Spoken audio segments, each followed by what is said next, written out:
بسم اللہ الرحمن الرحیم نحمدہ ونصلی علی رسولہ الکریم اما بعد. چند باتیں عرض کی جا رہی ہیں. تمام سالکین بہت توجہ کے ساتھ سماعت فرمائیں.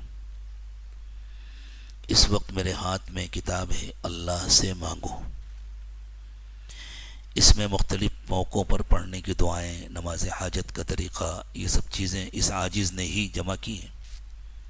نام رکھا گیا اللہ سے مانگو تاکہ ہر شخص کا یہ ذہن بنے کہ ہمیں جو کچھ لینا ہے اللہ سے لینا ہے، جو کچھ مانگنا ہے اللہ سے مانگنا ہے، اللہ ہی دینے والے.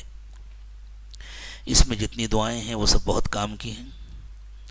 خاص طور سے جو لوگ معاشی تنگی سے پریشان ہوتے ہیں، بیماریوں سے، الجھنوں سے، مقدمات سے پریشان رہتے ہیں، ان کے لیے ایک عمل لکھا گیا ہے. قرآن پاک میں 106 مقامات پر لفظ مبین آیا ہے. اللہ والوں کا یہ تجربہ ہے کہ اگر ان ساری آیات کو پڑھ کر کے اللہ سے دعا مانگی جائے تو قبولیت کی امید بہت بڑھ جاتی.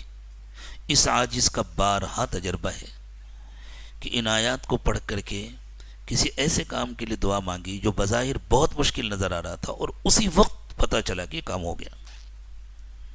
ایک مرتبہ ایک ایمبیسی میں ہمارا پاسپورٹ جمع تھا اور سفر دوسرے ملک کا تھا، بہت ضروری تھا. وہ ویزے میں کچھ نمبر کی غلطی ہو گئی تھی اور جس ملک میں ہم کو جانا تھا وہاں دوسرے دن ایک بہت اہم پروگرام تھا جس میں شرکت کرنا تھا. اگر ہمیں اس دن ویزا نہ ملتا تو ہمارے لیے پھر وہ ویزا کسی کام کا نہیں تھا. شام میں 4 بجے ایمبیسی بند ہو گئی. ہمارے احباب وہاں ایمبیسی میں موجود تھے کلکتے میں. مغرب کی نماز پڑھ کے میں ایک مسجد سے نکلا تو ان احباب نے اطلاع کی کہ حضرت ایمبیسی بند ہو چکی ہے، کچھ اسٹاف ابھی اندر موجود ہے لیکن اب آج تو کوئی امید نہیں لگ رہی، کیا ہوگا. میں نے فوراً آیات مبین پڑھنا شروع کی، اللہ کی طرف متوجہ ہوا اور پڑھ کر کے میں نے چہرے پر ہاتھ پھیرا اور وہاں سے ایک ساتھی کا فون آیا، ویزا لگ کر پاسپورٹ مل چکا ہے رات میں 8 بجے.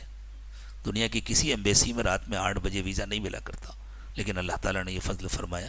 یہ واقعہ میں نے اس لیے سنایا تاکہ سب کے دلوں میں شوق پیدا ہو. کوئی بھی ضرورت ہو آپ مستقل معمول بنا لیں، ہفتے میں ایک دن 2 رکعت نماز حاجت پڑھ کے ان ساری آیات کو پڑھیں. وہ آیات مرتب لکھی ہوئی ہیں اور پھر اللہ تعالیٰ سے دعا مانگیں اپنی ساری ضرورتوں کے لیے، دنیا کے لیے، آخرت کے لیے.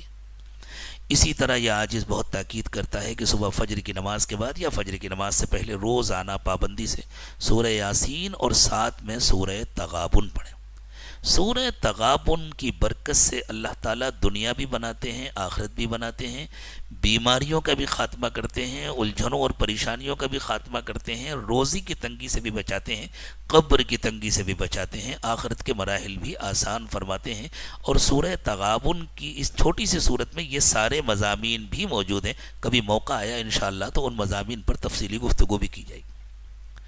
دوسری بات، اس زمانے کا ایک بہت بڑا مسئلہ ہے چونکہ شیطان کو بڑی چھوٹ ملی ہوئی ہے. اللہ جس کو کچھ نعمت دے دیتے ہیں، کچھ دولت مل گئی، کچھ علم مل گیا، کچھ عمل کی توفیق ہو گئی، وہ کسی بڑے کا چہیتا بن گیا تو شیطان دلوں میں اس کی طرف سے حسد ڈالتا ہے. اب یہ بیچارہ کیا کر سکتا ہے؟ سب کے دلوں کو حسد سے پاک نہیں کر سکتا، اپنے کو کیسے بچائے؟ تو یہ چند آیات ہیں جو لکھی گئی ہیں، یہ صفحہ 14 پر ہیں. ان آیات کو اگر پابندی کے ساتھ، 5 آیتیں ہیں، چند منٹ لگتے ہیں، اگر ان آیات کو پابندی کے ساتھ فجر کی نماز کے بعد اور مغرب کی نماز کے بعد پڑھا جائے. اصل میں جن بزرگوں نے ان آیات کو لکھا ہے انہوں نے لکھا ہے سورج نکلتے وقت اور سورج ڈوبتے وقت پڑھنا چاہیے. تو مغرب کے بعد فوراً پڑھ لیں، اور اگر موقع ہو تو اذان و نماز کے درمیان پڑھ لیں یا اذان سے کچھ پہلے سورج ڈوبتے وقت پڑھ لیں، ورنہ مغرب کی نماز کے بعد پڑھ لیں، سنتوں کے بعد پڑھ لیں. اسی طرح فجر کے بعد پڑھ لیں. فجر کے بعد جب اپنے معمولات سے فارغ ہو کر پڑھیں گے اور سورج نکلنے کا وقت ہو جائے گا انشاءاللہ. تو ان کی تاثیر سے اگر کوئی شخص حسد کر رہا ہے تو اس کے شر و فتنے سے اللہ بچائیں گے. اور حسد صرف انسان نہیں کرتا، حسد جنات بھی کرتے ہیں، اور انسانوں سے زیادہ جناتوں کا حسد خطرناک ہوتا ہے. بسا اوقات جنات حسد میں انسانوں کے دلوں میں بغض و عناد ڈالتے ہیں، تو ان کے شر و فتنوں سے اللہ بچائیں گے. اور بزرگوں نے لکھا ہے اس کے لیے کسی خاص زکوٰۃ کی ضرورت نہیں ہوتی. جو شخص ان آیات کی مستقل پابندی کرتا ہے تو وقت گزرنے کے ساتھ ساتھ وہ ان کا عامل ہو جاتا ہے. پھر اگر کسی کے اوپر جن کا سحر کا اثر ہے اور یہ متقی و پرہیزگار ہے اور ان آیات کی پابندی کرتا ہے، انشاءاللہ پڑھ کر کے دم کر دے گا تو اس میں فائدہ ہو جائے گا. کئی مریضوں پر اس حاجی نے تجربہ کیا، یہ باقاعدہ عامل نہیں ہے لیکن پڑھ کر کے دم کر دیا، اللہ تعالیٰ نے اچھا کر دیا. تو ان آیات کا بھی اہتمام کریں. اس پوری کتاب میں اس قسم کی ساری باتیں لکھی گئی ہیں. جو نوجوان پریشان رہتے ہیں کہ ہمیں گناہوں کے خیالات آتے ہیں، چھوٹتے نہیں ہیں، ان کو اپنے دل کو اللہ کی محبت سے کیسے بھرنا ہے، گناہوں سے کیسے بچانا ہے، اپنے کو شیطان کے اثرات سے کیسے بچانا ہے، آپ حضرات یہ کتاب حاصل کریں. یہاں اسٹال میں موجود ہے.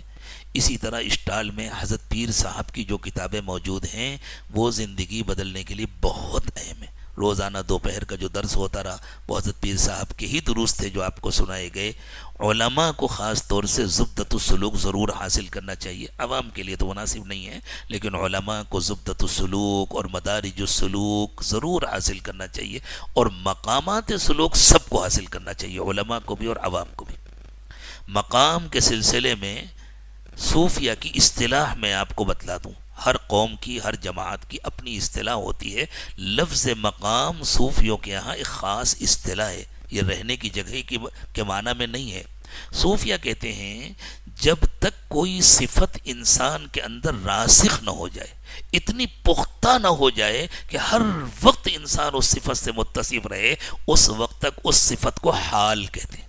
جیسے ہمارے حالات ہوتے ہیں، کبھی عرش پر، کبھی فرش پر، کبھی اتنے نیک کہ لگتا ہے کہ فرشتے آ کر ہم سے مصافحہ کریں، اور کبھی اتنے گندے کہ شیطان بھی ہم سے 10 میٹر دور رہے، قریب آنے کی ہمت نہ کرے. یہ جو حالات آتے ہیں نا، تھوڑی دیر مراقبہ کیا، دل بہت اچھا ہو گیا، باہر نکلے بدنگاہی ہو گئی، پھر پہلے جیسا حال ہو گیا، برا حال ہو گیا، اس کو حال کہتے ہیں.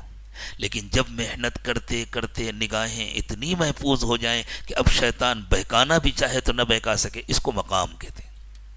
صوفیاء کرام نے کہا کہ 10 مقامات کا حاصل کرنا ہر سالک کے لیے ضروری ہے. حضرت کی جو کتاب ہے، ضخیم کتاب ہے، مقامات سلوک، حضرت نے ان میں سے ہر مقام پر تفصیلی گفتگو فرمائی ہے. اس کتاب کو بھی حاصل کریں اور اس کو پڑھیں. اور ہم نے پچھلے سال بھی کوشش کی تھی، اس سال بھی ہم نے کوشش کی ہے کہ ایسے فریم بنوائے ہیں جن میں وہ نمبر وار 10 مقامات لکھے ہوئے ہیں. آپ اپنے کمرے میں اس فریم کو ایسی جگہ لگائیں جہاں روزانہ کئی مرتبہ آپ کی نظر پڑے، اور تھوڑا سا رک جایا کرے اور ان کو دیکھا کرے نمبر وار، تاکہ وہ آپ کے ذہن میں بیٹھ جائے. اور پھر اللہ سے دعا کیا کرے، اللہ یہ سب کچھ مجھے بھی عطا فرما دیجیے، اللہ یہ صفات مجھے بھی عطا فرما دیجیے. اسی طرح یہاں کچھ آیات کے فریم بنوائے گئے ہیں. تجارت مقصود نہیں ہے، مقصد یہ ہے ہم اپنے دلوں کو بھی اللہ کی یاد سے سجائیں، اپنے گھروں کو بھی اللہ کے نام سے سجائیں، قرآنی آیات سے سجائیں، بجائے اس کے کہ یہاں وہاں کی غیر مسلموں کی، کافروں کے ہاتھ کی سینریز سے یا یہاں وہاں کی تصویروں. دنیا کی چیزوں کی کیا تصویریں لگانا، خوبصورتی تو انشاءاللہ جنت میں ملے گی. وہاں کی تصویریں اللہ تعالیٰ ہمیں عطا فرمائے، وہاں کی حقیقت عطا فرمائے. تو اپنے گھروں کو، اپنے کمروں کو اللہ کے نام سے، قرآنی آیات سے سجائیں، اور گھروں کو گناہوں سے خالی کریں. اب اخیر میں چند ہدایات سنا دیتا ہوں کہ یہاں سے جانے کے بعد اب زندگی کیسی گزارنی ہے. اس کے بعد انشاءاللہ اذان ہوگی اور خطبہ ہوگا. یہ نمبر وار ہے، میں نمبر نہیں لے رہا ہوں، نمبر نہیں کہہ رہا ہوں، آپ سمجھ لیجیے گا. اور جب آپ کتاب لے جائیں گے تو اس میں پڑھیے گا، اس کو بار بار پڑھیے گا. چلے میں نمبر کے ساتھ کہتا ہوں. نمبر 1، تکبیر اولا کے ساتھ با جماعت نماز کی پابندی کریں. یہ نیت کر لیں، انشاءاللہ پوری کوشش کریں گے. خدا نہ خواستہ اگر کبھی مسجد کی جماعت چھوٹ گئی اور اکیلے پڑھنا ہے تب بھی کوشش کریں کوئی مل جائے جس کے ساتھ با جماعت نماز پڑھ لیں. کوشش کریں کہ مسجد میں تکبیر اولا کے ساتھ با جماعت نماز پڑھیں. نمبر 2، اپنے معمولات کی پابندی کریں. نمبر 3، اپنے شیخ سے رابطہ مضبوط رکھیں. جب تک ملاقات نہیں ہوتی رابطہ قلبی کریں، اور جب ملاقات ہو تو اپنے حالات بتلائیں اور شیخ کی منشا کو سمجھ کر پورا کرنے کی کوشش کریں. اس سے رابطہ ہوتا ہے. صرف ملاقات کر لیا، صرف دعوت کر دی، صرف باتیں کر لیا، لیکن شیخ کی منشا کو نہیں سمجھ رہے، اس کے مطابق زندگی نہیں گزار رہے، اس سے ملاقات ہوتی ہے، رابطہ کمزور ہوتا ہے. حضرت نے ایک مرتبہ ارشاد فرمایا، بعض لوگ ملتے بہت ہیں لیکن ان کا رابطہ کمزور ہوتا ہے، بعض لوگ ملاقات کم کرتے ہیں لیکن ان کا رابطہ مضبوط ہوتا ہے. تو اپنے شیخ سے رابطہ مضبوط رکھیں. نمبر 4، ہر موقع کی مسنون دعاؤں کا اہتمام کریں. دعاؤں کی جو کتابیں ہیں ان کو حاصل کریں، ہر موقع کی دعائیں پڑھنے کی کوشش کریں، مسجد سے نکلتے وقت، مسجد میں داخل ہوتے وقت، بیت الخلاء میں جاتے ہوئے، نکلتے ہوئے، سوتے ہوئے، جاگتے ہوئے، کھاتے پیتے، بازار میں جاتے ہوئے، گھر میں آتے ہوئے، ہر موقع کی مسنون دعائیں پڑھیں۔ اس سے شیطان کے اثرات سے انشاءاللہ محفوظ رہیں گے اور اس سے وقوف قلبی میں بہت مدد ملے گی۔ ہر کام سنت کے مطابق کرنے کی کوشش کریں۔ سنت کے سلسلے کی بہت ساری کتابیں ہیں، مختصر بھی ہیں، ضخیم بھی ہیں۔ ہمارے مفتی امتیاز صاحب جو ماشاءاللہ بہت پابند سالک ہیں اور اپنی مصروفیات کی وجہ سے نہیں آ سکے، پچھلے سالوں میں وہ مراقبے میں ساتھ میں رہتے تھے وانم باڑی کے، انہوں نے بھی کتاب لکھی ہے سنتوں کے سلسلے میں، اور دوسرے حضرات کی بھی ہیں۔ کوئی بھی معتبر کتاب حاصل کریں۔ حضرت ڈاکٹر عبدالحی صاحب کی بہت اہم کتاب ہے اسوہ رسول اکرم، اسے حاصل کریں اور ہر موقع کی سنتیں سیکھیں، جو نہ معلوم ہو بڑوں سے پوچھیں اور ہر وقت ہر کام سنت کے مطابق کریں۔ نمبر 6، روزی میں برکت اور حفاظت کے لیے فرض نمازوں کے بعد سورہ قریش کا وظیفہ پڑھیں۔ فجر اور مغرب کی نماز کے بعد اللہم اجرنی من النار 7 بار پڑھیں اور بسم اللہ الذی لا یضر مع اسمہ شیء فی الارض ولا فی السماء وهو السمیع العلیم 3 بار پڑھیں۔ یہاں 3 کا لفظ چھوٹ گیا، اس میں 3 بار پڑھیں۔ اچھا ہاں 3 ادھر ہے۔ بعد نماز فجر سورہ یاسین کی تلاوت کریں۔ اب اس میں آپ اضافہ کر لیجئے گا، ساتھ میں سورہ تغابن کی بھی تلاوت کریں، انشاءاللہ اگلے ایڈیشن میں اس کو بڑھا دیا جائے گا۔ روزانہ منزل پڑھیں۔ منزل حضرت شیخ زکریا رحمۃ اللہ علیہ کی مرتب کی ہوئی ہے، جس میں قرآن پاک کی 33 آیتیں، عجیب و غریب اس کی تاثیر ہے، اس کو پڑھیں تو انشاءاللہ فائدہ محسوس ہوگا۔ بعد نماز مغرب سورہ واقعہ اور سونے سے پہلے سورہ ملک پڑھیں۔ نمبر 7، دین کے ہر کام کو اپنا کام سمجھیں۔ یہ جو اس زمانے کا طریقہ چل پڑا ہے نا، جو کر رہے ہیں بس اس کے علاوہ ہر چیز کی نفی، یہ اچھی بات نہیں ہے۔ دین کے ہر کام کو اپنا کام سمجھیں اور ہر مومن کو اپنے سے بہتر سمجھیں۔ نمبر 8، گھر والوں سے محبت کا سلوک کریں اور ان کو دین کی باتیں نرمی سے سمجھیں۔ اب ایسا نہیں آپ اعتکاف سے واپس جا رہے ہیں تو پیر صاحب بن کر کے گئے اور فوراً ڈانٹ ڈپٹ شروع ہو گئی۔ بیوی کے ساتھ شوہر بن کر رہیں، بچوں کے ساتھ باپ بن کر کے رہیں، سب کے ساتھ شیخ نہ بنیں، جن کو اجازت ہے وہ بھی، جن کو ابھی اجازت نہیں وہ بھی، محبت کا معاملہ کریں، اچھا نمونہ ان کے سامنے پیش کریں اور ان کو دین کی باتیں نرمی سے سمجھیں، دھیرے دھیرے دھیرے، جیسے زمین میں بارش کے قطرات گرتے نا، ایک گرا پھر دوسرا گرا پھر تیسرا گرا، لگتا ہے کچھ نہیں ہو رہا، آہستہ آہستہ آہستہ آہستہ پوری زمین تر ہو جاتی ہے، اندر اثر پہنچ جاتا ہے۔ نرمی اور محبت سے مختلف مناسب موقعوں پر جو بات کی جاتی ہے وہ اثر سے خالی نہیں ہوتی، اس کا اثر ہوتا ہے۔ نمبر 9، گھر کو گناہوں سے خالی کریں، اس کی کوشش کریں ہمارے گھر کے اندر کوئی گناہ نہ ہو اور ذکر و عبادت سے آباد کریں۔ نمبر 10، دین و دنیا کا ہر کام سلیقے سے کریں۔ بعض لوگ بیچارے چائے پیتے ہیں تو ایسا لگتا ہے اذان دے رہے ہیں ہر گھونٹ پر، اعلان ہو رہا ہے کہ دیکھو میں چائے پی رہا ہوں، تم بھی آ کر کے پیو۔ ذرا یہ چائے کی اذان بند کریں، مسجد کی اذان کافی ہے۔ اسی طرح کھانا کھاتے ہیں تو چپ چپ کی آواز ہوتی ہے، ایسا لگتا ہے کہ جیسے ساری پلیٹ کا کھانا ایک ہی مرتبہ میں کھا جانا چاہے۔ ہر کام کو سلیقے سے کریں، چاہے دین کا کام ہو چاہے دنیا کا کام ہو، ہر کام میں اللہ تعالیٰ سلیقہ پسند کرتے ہیں، اور کام کو سلیقے سے کرنا اس کو الاحسان کہتے ہیں۔ اللہ نے فرمایا ان اللہ یحب المحسنین، جن لوگوں کو دین و دنیا کا ہر کام سلیقے سے کرنا آتا ہے وہ اللہ کے پسندیدہ بندے ہوتے ہیں۔ دین و دنیا کا ہر کام سلیقے سے کریں، امانت و دیانت کا خیال رکھیں، مال کی امانت، وقت کی امانت۔ کسی جگہ کام کر رہے ہیں تو جتنا وقت مقرر ہے وہ پورا وقت اس کو دیں۔ کسی کے راز کی امانت، کسی کا راز معلوم ہو گیا اس کو محفوظ رکھیں۔ کسی سے گفتگو کرتے وقت، ہاں کوئی مجبوری ہے ضرورت ہے تو الگ بات ہے، کسی سے گفتگو کرتے وقت اس کو اطلاع کیے بغیر، اس سے پوچھے بغیر اس کی بات ریکارڈ کر لینا اور پھر اس کو وائرل کرنا حرام ہے، امانت کے خلاف ہے۔ اگر کسی کی بات ریکارڈ کرنا، پوچھو حضرت میں یہ آپ کی بات ریکارڈ کر لوں، کیا میں یہ دوسروں کو بھیج سکتا ہوں؟ اور اگر وہ منع کر دے تو ہرگز مت بھیجو۔ ایک نوجوان نے بیچارے نے بڑی اچھی نیت سے بعض علماء کی گفتگو جو ہوئی تھی اس کو ریکارڈ کیا، میرے پاس بھیج دیا۔ میں نے سنا، وہ سمجھا میں اسے بہت شاباشی دوں گا، میں نے اس کو فون کیا اور اس سے پوچھا تم نے جن لوگوں کی گفتگو ریکارڈ کی ان سے پوچھ کے ریکارڈ کیا تھا؟ ان سے پوچھ کے بھیجا تھا، تم سمجھ رہے ہو اس میں ثواب ملے گا، تم کو اس پر گناہ ہوا، توبہ کرو، ان حضرات سے معافی مانگو، آئندہ کے لیے عہد کرو کہ یہ کام نہیں کروں گا۔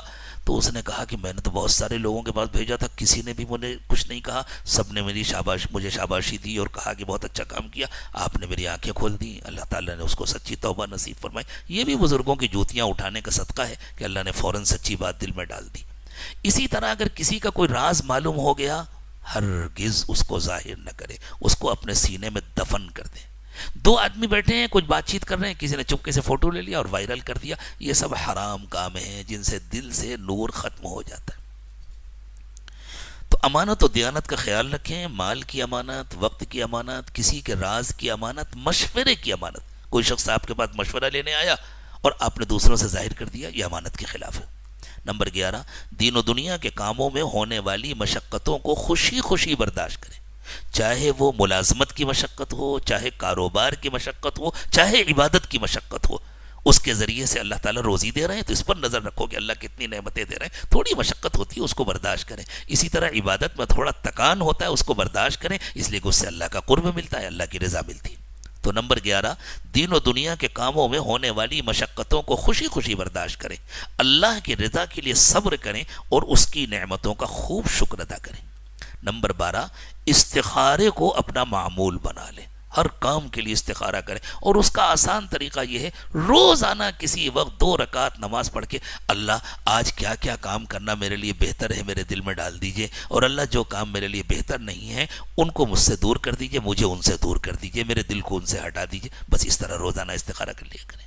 تو استخارے کو اپنا معمول بنا لیں۔ نمبر 13، والدین اور بیوی بچوں کے حقوق کی رعایت کریں، ان میں سے کسی ایک کی خاطر دوسرے کی حق تلفی سے پرہیز کریں، نہ والدین کی حق تلفی ہونے پائے نہ بیوی بچوں کی حق تلفی ہونے پائے۔ نمبر 14، اپنے پیر بھائیوں کی خبر گیری کریں، خاموشی کے ساتھ ان کے حالات معلوم کریں، کوئی بیمار ہے اس کی مدد کریں، کوئی پریشان ہے خاموشی کے ساتھ ہدیے کے نام پر، تحفے کے نام پر اس کا تعاون کریں۔ یوں نہیں کہ خالی جب ملاقات ہوئی تو مجھے بھائی مراقبہ کتنی دیر ہو رہا ہے، بھائی معمولات ہو رہے ہیں یا نہیں، نہیں بھائی گھر کا کیا حال ہے، کوئی پریشانی تو نہیں، یہ بھی پوچھیں، اس پر بھی نظر رکھیں، اور ساتھ میں اس کی بھی تاکید کریں بھائی دیکھو ہم جتنا مراقبہ کریں گے، جتنا دین پر عمل کریں گے، اللہ تعالیٰ ہمیں دنیا کی پریشانیوں سے بھی بچائیں گے، اپنی رضا نصیب فرمائیں گے۔ تو اپنے پیر بھائیوں کی خبرگیری کریں، ان کو دین پر جوڑ کر رکھیں، اور حتی الامکان ان کے دنیاوی کاموں میں بھی تعاون کریں۔ نمبر 15، اپنے والدین، اساتذہ، مشائخ اور بزرگوں کی خدمت کریں۔ نمبر 16، اس زمانے کے جائز وسائل کا استعمال کر کے دین کی باتیں اللہ کے تمام بندوں تک پہنچانے کی فکر کریں۔ یہ جو ویب سائٹ بنائی گئی، یہ جو گروپ بنائے گئے ہیں، یہ جو میسیج بھیجے جاتے ہیں، یہ سب اسی میں شامل ہیں۔ جتنے جائز وسائل اللہ نے ہمیں عطا فرمائے ہیں ان کو استعمال کر کے، شیطان ان وسائل کا غلط استعمال کر کے گھر گھر اپنے فتنے پہنچا رہا ہے، ہم اس سے چھین کر کے ان وسائل کو لیں اور صحیح استعمال کر کے گھر گھر اللہ کی باتیں پہنچائیں۔ اس زمانے کے جائز وسائل کا استعمال کر کے دین کی باتیں اللہ کے تمام بندوں تک پہنچانے کی کوشش کریں۔ نمبر 17، مسنون روزوں یعنی ایام 20 کے روزے، پیر جمعرات کے روزوں کا اہتمام کریں جتنا ہو سکے۔ جس چیز کو اللہ نے فرض نہیں کیا ہم بھی اس کو فرض نہیں کر سکتے، لیکن کوشش کریں۔ نمبر 18، فرائض کے علاوہ 5 نفل نمازوں کا اہتمام کریں، یعنی اشراق، چاشت۔ ایک بات ذہن میں رکھیں، اشراق اور چاشت دونوں کو ایک ساتھ جمع کیا جا سکتا ہے، اس لیے کہ محدثین کے یہاں یہ 2 الگ الگ نمازیں نہیں ہیں۔ محدثین کہتے ہیں کہ کبھی حضور نے ذرا جلدی پڑھ لیا ہے تو اسی کو صلاۃ الاشراق کہہ دیا گیا، کبھی ذرا دیر میں پڑھ لیا اس کو صلاۃ الضحیٰ کہہ دیا گیا۔ صوفیہ کو چونکہ عبادتوں کا خاص ذوق ہوتا ہے اس لیے وہ صلاۃ الاشراق الگ پڑھتے ہیں، صلاۃ الضحیٰ الگ پڑھتے ہیں۔ اگر آپ کے پاس اتنا وقت نہیں ہے، فجر کے بعد آرام کرنے کا تقاضا ہے، آپ آرام کر لیجئے معمولات سے فارغ ہو کر کے، جب اٹھیں 2 رکعت اشراق کی نیت سے، 2 رکعت چاشتی کی نیت سے پڑھ لیجئے۔ اگر آپ کو فجر کے بعد سورج نکل آیا، بلند ہو گیا، 20 منٹ گزر گئے، موقع ہے، بعد میں موقع، اسی وقت پڑھ لیجئے 2 رکعت اشراق کے نام سے، 2 رکعت چاشت کے نام سے، یعنی زوال سے پہلے پہلے آگے پیچھے آپ پڑھ سکتے ہیں، 4 رکعت روزانہ پڑھ لیں۔ اوابین، مغرب کی نماز کے بعد 6 رکعت پڑھنا، یہ صلاۃ الاوابین کا۔ اوابین کے معنی ہے اللہ والے، صلاۃ الاوابین کے معنی اللہ والوں کی نماز۔ کیا پتہ اللہ والوں کی نماز پڑھتے پڑھتے ہم بھی اللہ والے بن جائیں۔ اب اس کا سب سے اعلیٰ طریقہ تو یہ ہے کہ پہلے 2 رکعت سنت موقدہ پڑھیں، پھر 2 رکعت نفل پڑھیں، پھر 6 رکعت نفل پڑھیں، تو 10 ہو گئی۔ اس سے نیچے کا طریقہ یہ ہے کہ 2 رکعت سنت مؤکدہ پڑھیں اور اس کے بعد 6 رکعت نفل پڑھیں تو 8 ہو گئیں. اور آخری درجہ بزرگوں نے فرمایا 2 سنت مؤکدہ، 2 نفل اور 2 نفل اور پڑھ لو، کل 6 رکعت پڑھ لو، اللہ تعالیٰ صلاۃ الاوابین کا اجر عطا فرما دیں گے. تو جس دن موقع ہو تو 2 رکعت 4 رکعت زیادہ پڑھ لیں، جب موقع نہ ہو تو کم پڑھ لیں. موقع ہو تو ذرا لمبی قرات کریں، موقع نہ ہو تو چھوٹی چھوٹی صورتیں پڑھ لیں، لیکن 6 رکعت پڑھنے میں زیادہ وقت نہیں لگتا، نفع بہت ہوتا ہے. صلاۃ التسبیح ہفتے میں ایک بار، جمعے کی شب میں یا جمعے کے دن صلاۃ التسبیح پڑھیں اور پھر اس کا نفع دیکھیں کہ پورے ہفتے اس کی کتنی برکت رہتی ہے. نمبر 19، جمعے کا دن کا خصوصی اہتمام کریں، صلاۃ التسبیح پڑھیں، سورہ کہف پڑھیں، درود شریف کثرت سے پڑھیں. نمبر 20، اپنی غلطی اور دوسروں کی خوبیوں کے اعتراف کا مزاج بنائیں. اپنی ہر غلطی کو فوراً مان لیں، فوراً تسلیم کر لیں، اس سے اپنے کو درست کرنے میں بہت مدد ملتی ہے. اور دوسروں کی ہر خوبی کا اعتراف کریں. ہو سکتا ہے ایک آدمی سے ہمارا مزاج نہ ملتا ہو، اس کے باوجود اس کے اندر کوئی اچھی خوبی ہے تو اس کا اعتراف کریں. نمبر 21، روزانہ ایصال ثواب کا معمول بنائیں. جیسے ختم خواجگان پڑھ کے ایصال ثواب کیا جاتا ہے، آپ صبح بس جب سورہ یاسین پڑھیں اور سورہ تغابن پڑھیں اسی وقت نیت کر لیں. جس ترتیب کے ساتھ ایصال ثواب کیا جاتا ہے آپ کے پاس ریکارڈ ہوگا، اس کو 2-4 مرتبہ سن لیں گے تو یاد آ جائے گا. رسول اللہ صلی اللہ علیہ وسلم سے لے کر کے تمام ایمان والے مردوں اور عورتوں کو ثواب پہنچا دیں. دیکھیں اللہ تعالیٰ نے فرمایا حل جزاء الاحسان الا الاحسان، احسان کا بدلہ احسان ہوتا ہے. یہ ہو نہیں سکتا کہ ان اللہ والوں کے پاس آپ کی طرف سے روزانہ تحفہ پہنچے اور ان کی طرف سے آپ کو کوئی تحفہ نہ ملے، یہ نہیں ہو سکتا. اللہ کے نبی صلی اللہ علیہ وسلم خوش ہو کر توجہ فرماتے ہیں، دعائیں دیتے ہیں، اللہ والوں کی قلبی توجہات ہوتی ہیں اور ان توجہات کی برکتیں قدم قدم پر نظر آتی ہیں. یہ 21 ہدایات ہیں، ان کو بار بار پڑھیں اور صرف پڑھیں نہیں، ان پر عمل کرنے کی کوشش کریں. چاہیں تو کم از کم ہفتے میں 1 مرتبہ نکال کے پڑھ لیا کریں. یہ کتاب اپنے ساتھ ضرور لے کر کے جائیں. اور دوسری جو بزرگوں کی کتابیں ہیں، اسی طرح میرے استاذ، میرے پہلے شیخ اور میرے مربی، اللہ تعالیٰ ان کے درجات بے انتہا بلند فرمائے، حضرت مولانا قاری سید صدیق احمد صاحب باندوی نور اللہ مرقدہ، جن کی نعتیں آپ سنتے رہے، ان کی ایک سیرت طیبہ پر کتاب ہے. ساؤتھ افریقہ کے کسی عالم نے اس کا بہت اچھی انگریزی میں ترجمہ کیا ہے، اس کو بھی ہم نے اپنے ادارے سے یہاں الاحسان پبلیکیشن سے چھپایا ہے. وہ بھی یہاں اسٹال میں موجود ہے. جن لوگوں کو انگریزی زبان اچھی آتی ہے اور ان کو ذوق ہے وہ اس کتاب کو بھی حاصل کریں. حضرت پیر صاحب کی کتابیں انگریزی میں لینا ہے تو انگریزی میں لیں. الحمدللہ ساری دنیا میں حضرت کی انگریزی میں کتابیں چھپ کر کے آپ کے اسی ادارے سے جاتی ہیں. دارالاحسان کی سرپرستی میں وہ ادارہ ہے اور وہ ادارہ دارالاحسان کی سرپرستی میں خود حضرت پیر صاحب نے دیا ہے.